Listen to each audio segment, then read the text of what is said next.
নারীদের সুরক্ষা, তারপরে চাষিদের সুরক্ষা। বহুত বহুত খুশি, বহু আনন্দিত। সনাতন ধর্মে যেন জিত হয়েছে। বিজেপি সরকার গঠন করতে চলেছে, কতটা খুশি আপনি এতে? বিজেপি সরকার গঠন করছে, এটা আমরা স্বতঃস্ফূর্তভাবে খুশি এবং আমাদের ধন্য ধন্য এবং সারা পশ্চিমবঙ্গের মানুষ খুশি। শুধু আমি ব্যক্তিগত খুশি নয়, সারা পশ্চিমবঙ্গের মানুষ খুশি। একটা শ্রেণীর মানুষ বাদে আর সবাই খুশি। এই যে বিজেপি সরকারে আসছে, কি কি আশা রাখছেন আর কি কি পেলেন না আগের সরকারের কাছে?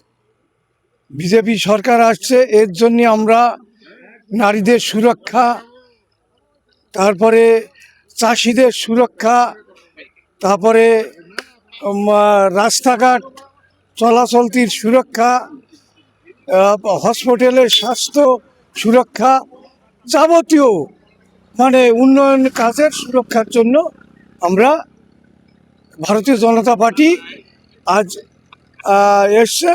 এর জন্যই সবাই শান্তি, সব মানুষের শান্তি। একটা শ্রেণীর মানুষের শান্তি নেই, আর সব মানুষের শান্তি। কেন তাদের শান্তি নেই? কেন শান্তি নেই? তারা নানান রকম কথা বলছে যে ভারতীয় বিজেপি পশ্চিমবঙ্গে আসলে আমাদের মাছ খেতে দেবে না, মাংস খেতে দেবে না, গরু খেতে দেবে না। এইগুলো কি তারা ঠিক বলছে? হ্যাঁ, খেতে দেবে না। এবং না, এইগুলো কি তারা ঠিক কথা বলছে? না, এটা বেঠিক। অন্য অন্য রাজ্যে তো আছে, অন্য অন্য রাজ্যে আছে, সেখানে তো কোনো গরু খাওয়া বন্ধ হয়নি, মাছ খাওয়া বন্ধ হয় নাই, তারপরে আজান দেওয়া বন্ধ হয়নি, সব চলছে। কিন্তু এখানে ওই সাধারণ এই টিএমসির যারা নেতা, এরা ভোটের স্বার্থে উল্টোপাল্টা কথা বলছে যে মুসলমান এ দেবে না, তার মানে ওরাও বুঝছে না যে কি হচ্ছে। ওরা তো এখন দেখবে যে ভারতীয় জনতা পার্টি যে কীভাবে চলছে আর এরা কিভাবে চালাচ্ছে। আপনি কোন বিধানসভার মানুষ? 265 মেমারি বিধানসভা। বিজেপি সরকার গঠন করতে চলেছে, কতটা খুশি এতে? বহুত বহুত খুশি, বহু আনন্দিত।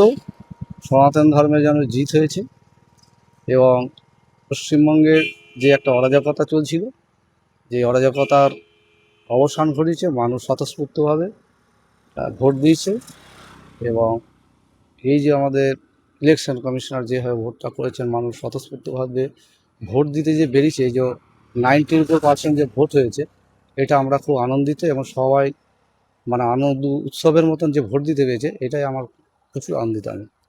হঠাৎ বারবার আপনারা বলছেন সনাতন ধর্মের জয় হয়েছে, কেন এটা বলছেন?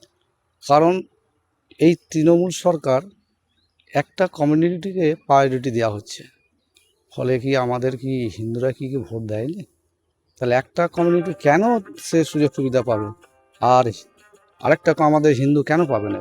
এটা তো এই যে বিভাজনের রাজনীতিটা, এইটার মানুষের খুব প্রচুর পরিমাণে ছিল, যেটা ভেতর থেকে ছিল চাপা আগুনের মতন, সেটা আজকে তার ভোটের মাধ্যমে তার বহিঃপ্রকাশ করেছে। কি কি জিনিস এই সরকারের কাছে পেলেন না, আগামী দিনে কি আশা করছেন?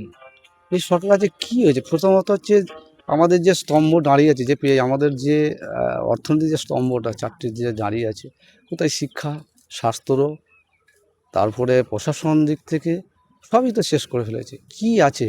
না আছে শিল্প, না আছে শিক্ষা, আর না আছে কোনো চাকরি। এই যে ডিএর জন্যে, আজকে ডিএর জন্যে আজকে সরকারি কর্মীরা তারা কী অপরাধ করেছে তাদেরকে ডিএ দেওয়া হবে না?